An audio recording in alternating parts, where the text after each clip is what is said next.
नमस्कार दोस्तों। अभी से कुछ ही समय पहले मुंबई के एक न्यूली मैरिड कपल हनीमून मनाने के लिए कहीं जाते हैं और उनके साथ एक ऐसी डरावनी, एक ऐसी भूतिया घटना घट जाती है कि कई पीढ़ियां उनकी उस घटना की कहानी को एक दूसरे से शेयर करेंगे। बहुत ही इंटरेस्टिंग कहानी है और डरावनी भी। आइए डायरेक्टली जिया की जुबानी फुल डिटेल में जानते हैं। ये जो घटना घटी ना, आकाश और शीतल नाम के एक कपल के साथ घटना घटी। जो शीतल है, सबसे पहले हमको उसके बारे में जानना पड़ेगा। जो शीतल है वो गुजरात के एक छोटे से गांव से बिलोंग करती है, बहुत ही छोटे से गांव से, जिस गांव में ढंग से मार्केट भी नहीं है और ज़्यादातर लोग खेती ही करते हैं, वैसे गांव से बिलोंग करती है। लेकिन वहीं पर जो आकाश है वो मुंबई के दादर नाम के इलाके से बिलोंग करता है, एकदम ही छोटे से गांव से और एक बड़े से शहर से। दोनों की मुलाकात कैसे होती है? जो आकाश था, जब उसकी शादी का टाइम जब आ जाता है, आज से कुछ महीने पहले की बात है, उसके घर वाले लोग लड़की तलाश करना चालू कर देते हैं कि कोई तो लड़की मिल जाए जिसे शादी करवा ले, सुंदर होनी चाहिए, उसको सब कुछ आना चाहिए, घर का खाना वाना बनाना अच्छे से आना चाहिए। मेन उनका यही था कि वो जॉब करने वाली ना हो, खाना बनाने वाली लड़की हो, और सबका अलग रिक्वायरमेंट होता है। तो ऐसे में ही एक रिश्तेदार के थ्रू शीतल के बारे में पता चलता है और शीतल के गांव ये लोग जाते हैं उसको देखने के लिए। और शीतल बहुत ही ज़्यादा सुंदर थी, बहुत सुंदर।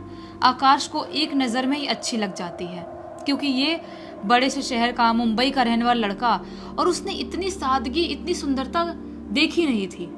यहाँ पर भी लड़कियाँ सुंदर सुंदर है, हॉट है, बहुत अच्छी सी लड़कियाँ हैं, लेकिन जो एक गांव की सुंदरता होती है ना, वो अलग होती है। सिंप्लिसिटी, सादगी, जिनको लोग देख के सोचे कि वाह यार क्या है ये, ऐसा वाला। तो इसको, आकाश को भी वो बहुत ज़्यादा अच्छी लग जाती है।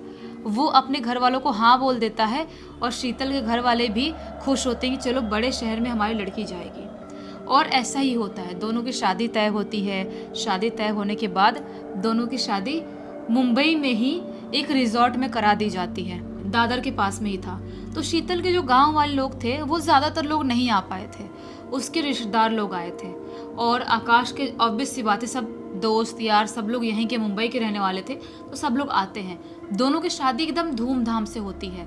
लेकिन जैसा कि शीतल के जो गांव वाले थे, रिश्तेदार थे, ज़्यादा जो नहीं आ पाए थे, उनकी वजह से इनको गांव में रिसेप्शन करना था, तो उसके भी भाग दौड़ सारी चीज़ें थी। तो ये लोग शीतल के छोटे से गांव में जाते हैं, वहाँ पे रिसेप्शन होता है, सारी चीज़ें होती है, भाग दौड़, ज़िंदगी अलग ही होती है।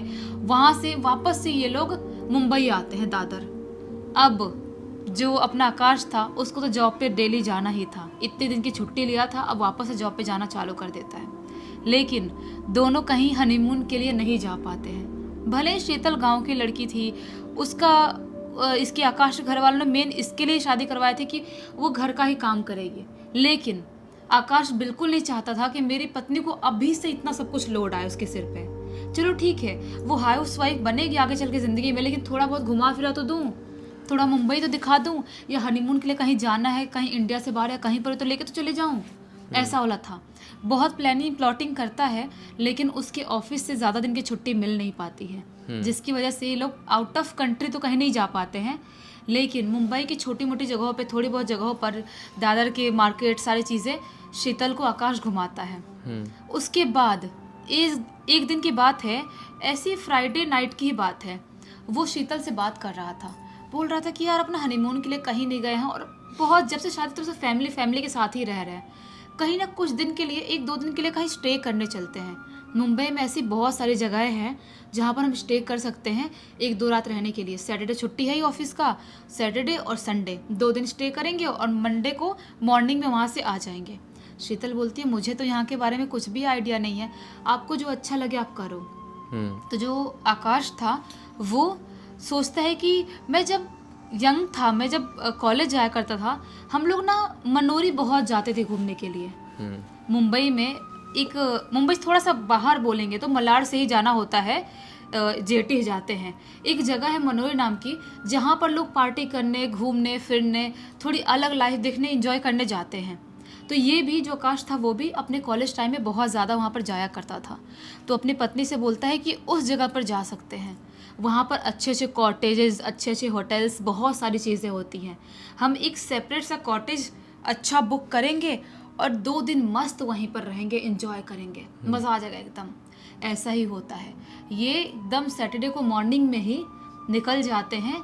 मलाड पहुंचते सबसे पहले मलाड से जेटी लेते हैं, मुंबई के मलाड से। उसके बाद मनोरी पहुंचते हैं, वहाँ से ऑटो लेते हैं। ऑटो लेके एकदम ही रिजॉर्ट देखते देखते देखते देखते एकदम ही आउटर इलाके में पहुंच जाते हैं। मनोरी का थोड़ा सा ऐसा है कि वहाँ पे ज़्यादातर थोड़ा सा एरिया थोड़ा जंगल वाला है, वहाँ पर बहुत सारे पेड़ पौधे हैं और लोगों के घर होटल्स ऐसे थोड़ा दूर दूर पे हैं। लेकिन ये लोग घूमते घूमते, इनको बाहर से देख रहे थे जो अच्छा लगेगा वहीं हम स्टे करेंगे। घूमते घूमते काफ़ी ये लोग थोड़ा सा आउटर और जंगल वाले इलाके में पहुँच जाते हैं ऑटो से। ऑटो वाला बोलता है कि अब कुछ टाइम में ये एरिया ख़त्म ही होने वाला है, आपको कुछ पसंद आया, आप कहीं रहोगे या मैं सजेस्ट करूँ अपनी तरफ से, मुझे भी पता है यहाँ के होटल और कॉटेजेस के बारे में। तो आकाश बोलता है नहीं, ये जो सामने दिखाई दे रहा है ना, ये काफ़ी सेपरेट और सुंदर दिखाई दे रहा है, तो हम यहीं पर स्टे करेंगे। एक काम करो, तुम यहाँ पर ऑटो रोको और तुम चले जाओ। ऑटो वाले को पैसा देते हैं, वो चला जाता है और ये लोग एंटर कर जाते हैं उस कॉटेज वाले एरिया में। एकदम ही सुनसान वीरान टाइप का एरिया था वो, एकदम ही सुनसान। ऐसा लग रहा था कि इसके आसपास और कोई कॉटेज होटल है ही नहीं। ये लोग काफ़ी आगे चल चल के आ गए थे। शीतल बोलती है कि हम इतने आउटर में क्यों आए, और भी तो अच्छे अच्छे होटल कॉटेजेस थे जो बहुत आसपास में थे, और हम बहुत दूर आ गए हैं, इधर क्यों आना था। थोड़ा सा मुझे डर और अजीब सी नेगेटिविटी आ रही है यहाँ से, मुझे अच्छा महसूस नहीं हो रहा है यहाँ पर आके। ऐसा शीतल थोड़ा शर्माते शर्माते बोलती है। अब अरेंज मैरिज थी और बेचारे गांव की लड़की थी, ज़्यादा बोल नहीं पाती थी। तो आकाश बोलता है तुम टेंशन मत लो, मैं बहुत यहाँ पर घुमा फिरा हूँ, बहुत हमने हुल्लड़बाजी की है, कुछ नहीं होता है, और ये मस्त जगह है, जितना आउटर में जाओ उतना ज़्यादा मज़ा आता है। अपन रात भर मस्त म्यूज़िक लगा कर पार्टी भी करेंगे ना, तो कोई कुछ बोलने नहीं आएगा, इधर एकदम आउटर में है। शीतल बोलती है ठीक है, आपको जो अच्छा लगे। बेचारी सीधी सादी लड़की कुछ नहीं बोलती है। ये लोग, एक बुढ़ा सा आदमी था, उससे बात करते हैं, एंट्री करते हैं, जो भी इनको आइडिया देना था वो करके एक मस्त सुंदर सा सेपरेट कॉटेज दिखाई दे रहा था। 2 ही कॉटेज थे वहाँ पे उस आदमी के। एक जो था उसमें ये लोग बुक करते हैं और अपना सामान वामान लेके चले जाते हैं अंदर। बस अंदर जाते हैं, सामान वामान रखते हैं, और जो दिन का दोपहर का टाइम था उस टाइम पे कॉटेज से ही, वहीं से ही थोड़ा बहुत कुछ खाते वाते हैं लेके, और उसके बाद आसपास के एरिया में निकल जाते हैं घूमने के लिए कि यहाँ की कोई चीज़ होगी फेमस चीज़, वो ख़रीद लेंगे, सारी चीज़ें घूम फिर लेंगे। तो आकाश और शीतल ऐसे ही आसपास के एरिया में घूम रहे थे, सारी चीज़ें कर रहे थे। करते करते काफ़ी टाइम हो जाता है, शाम का वक्त हो जाता है। वहाँ पे बहुत सारी चीज़ें खाने पीने वाली थी, वो भी खाते पीते हैं, दूर तक निकल गए थे घूमते घूमते, ऑटो से चले गए थे। उसके बाद वापस ऑटो से शाम के टाइम में ये लोग घर आते हैं, यानी कि कॉटेज आते हैं। वहाँ आते हैं वापस से, इवनिंग में ये लोग कुछ खाने पीने की चीज़ें लेते हैं और खा के यही 9:30-10 बजे तक सोने के लिए चले जाते हैं। सो गए अच्छे से मस्त। उससे पहले सोचा था इसने कि पार्टी वार्टी कुछ करूँगा, आकाश ने कुछ अपना पीना पाना करूँगा, लेकिन इतने थक गए थे कि सोचते हैं कि कोई बात नहीं, संडे वाला दिन है ना, उस दिन एंजॉय कर लेंगे। दोनों सोने चले गए। आधी रात का टाइम होता है। अचानक से आधी रात के टाइम में शीतल चीख के उठती है, ज़ोर से चीख के उठती है। आकाश भी घबराते उठता है, बोलता है कि क्या हुआ क्या हुआ। उसे झकझोर के उठाता है, बोलता है क्या हुआ। वो बस ऐसे ऐसी बड़ी बड़ी आँख करी थी और फ्रीज होके ऐसी एक जगह देख रही थी। आकाश बोलता है क्या हुआ शीतल, बताओ क्या हुआ। वो बोलती है वहाँ पे कोई था, और वो अभी विंडो से बाहर भागा, कोई था वहाँ पर। ऐसा बहुत ज़ोर से चिल्लाते हुए बोलती है शीतल, रोने लगती है।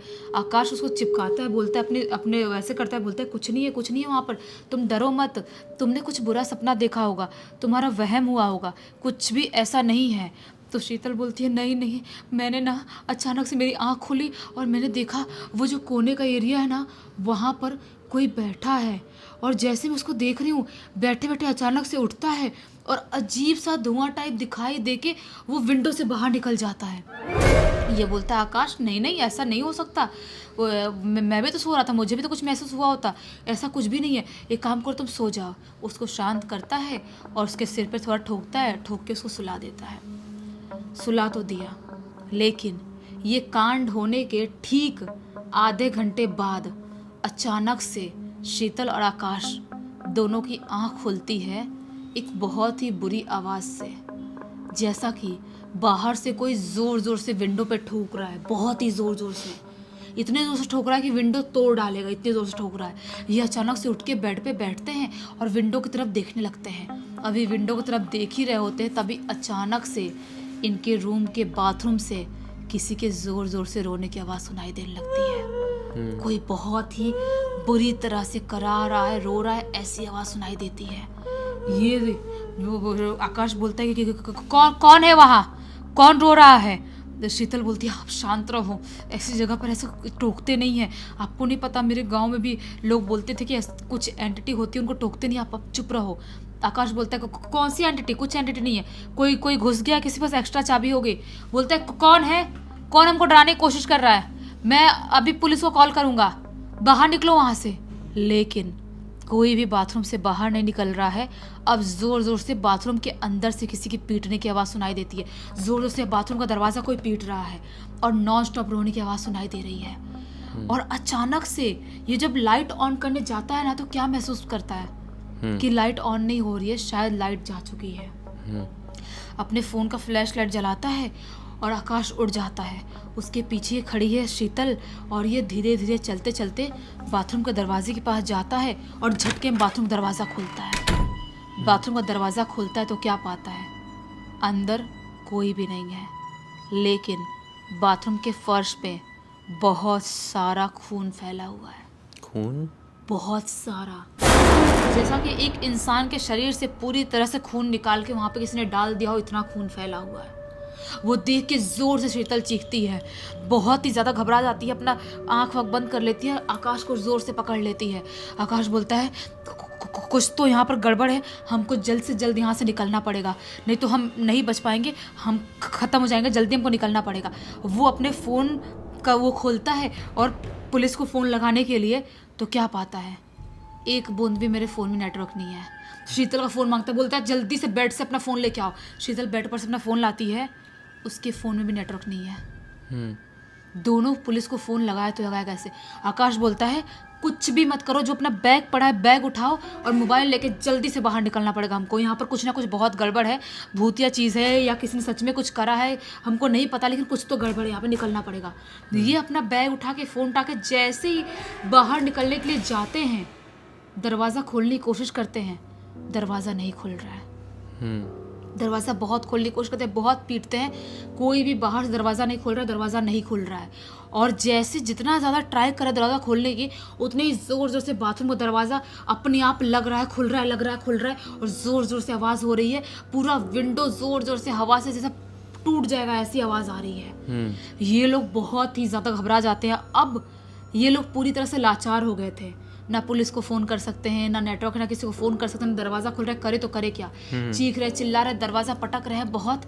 शीतल बोलती है कि हमें ऐसे वक्त पे भगवान को याद करना चाहिए, उनके अलावा हमको कोई नहीं बचा सकता। शीतल ज़ोर ज़ोर से गायत्री मंत्र पढ़ना चालू कर देती है। ज़ोर ज़ोर से गायत्री मंत्र पढ़ रही है, पढ़ते पढ़ते अचानक से दरवाज़ा खुलता है। और जैसे ही दरवाज़ा खुलता है, दोनों अपना सामान उठाते हैं और भागते हुए बाहर निकलते हैं। जिधर काउंटर की तरफ जो बूढ़े आदमी से घर लिए थे, वहाँ पहुँचते हैं। वहाँ पहुँचते तो क्या पाते हैं कि वहाँ पर बुढ़ा आदमी है ही नहीं है।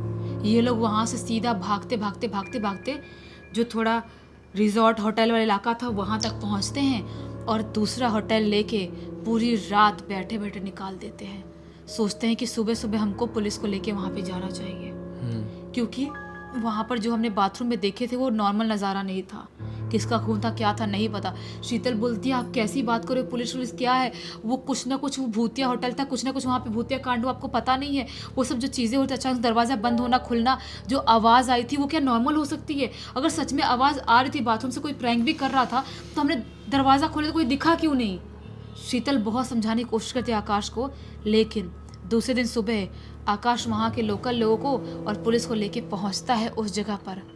वहाँ पर जाता है सुबह के टाइम में, तो क्या पाता है, अभी भी बूढ़ा आदमी वहाँ पर नहीं है और कोई भी नहीं है। और पुलिस और आसपास के लोगों से पता करते हैं तो क्या पता चलता है, आज से 8-9 साल पहले ही ये रिजॉर्ट, ये कॉटेज पूरी तरह से बंद हो गया था। बंद था? वहाँ पर कोई भी नहीं रहता था, कुछ भी नहीं चालू है वहाँ पर। ये शॉक्ड कि हम किस छलावे में फंस गए हाँ। और हमने कैसे कहाँ से खाना ऑर्डर किया, क्या खाए हमने और कैसे वहाँ पर रहे, वो बूढ़ा आदमी कौन था फिर। ये सारे सवाल आज लगभग 25-30 दिन हो गए हैं, लेकिन ये सारे सवाल उनके दिमाग में अभी भी चल रहा है कि हम कैसी जगह पर पहुँच गए थे, हमारे साथ क्या कांड हो गया। ये सवाल 25-30 दिन क्या, 25-30 साल भी बीत जाए ना तो इनके जवाब अच्छे से नहीं मिल पाएंगे, क्योंकि ये सीधे सीधे जुड़ा हुआ था एक छलावे के साथ, एक ऐसे माया जाल के साथ जो कि भूत प्रेत अपना शिकार पकड़ने के लिए बिछाते हैं। और ये ऐसे भूत प्रेत, ऐसी आत्माओं, ऐसे पिशाचों का शिकार बनते बनते बाल बाल बचे हैं। इस पूरी पूरी घटना की जानकारी किसने दी? और ये पूरी घटना की जानकारी जो शीतल है उसने ही लिख के भेजा है और बोली है कि आप सबको बताओ कि अपने एंजॉयमेंट के लिए कहीं पर भी एकदम आउटर इलाके में सुनसान जगह पर नहीं जाना चाहिए। सही बात है, जब कभी भी आप घूमने फिरने जाएं, हनीमून के लिए जाएं, दोस्तों के साथ आउटिंग के लिए जाएं, तो ये ध्यान रखें कि जिस जगह आप जा रहे हैं उस जगह की जानकारी आपके 1-2 दोस्त को ज़रूर हो। कंप्लीटली स्ट्रेंजर जगह जाएंगे तो ऐसे ही कुछ भोगने को पड़ सकता है। क्या मालूम जहाँ आप जा रहे हैं वो एक नॉर्मल जगह है या फिर ऐसा ही कोई छलावा जिससे कभी आप बचकर लौट ही ना पाए। इसी एक नोट के साथ इस कहानी का बंद करते हैं। अब तक इस वीडियो को देख लें तो लाइक ज़रूर कर देना, चैनल को सब्सक्राइब करके बेल आइकन के ऑल के ऑप्शन में क्लिक करना, क्योंकि इसी तरह के हैरान कर देने वाले खौफनाक वीडियोस डेली आप लोग के सामने लेके आते रहते हैं। इंस्टाग्राम के लिंक इस वीडियो के डिस्क्रिप्शन बॉक्स में मिल जाए, क्लिक करके डायरेक्टली वहाँ पर पहुँच जाना। और इसी तरह की कोई भी कहानी, टॉपिक या जानकारी आप लोग के पास भी है तो लिख भेजना, हो सकता है हमारा अगला वीडियो कल आपके हिसाब से ही बन रहा हो। तो चलिए कल फिर से मिलते हैं, तब तक के लिए बहुत बहुत धन्यवाद। आपका दिन शुभ हो।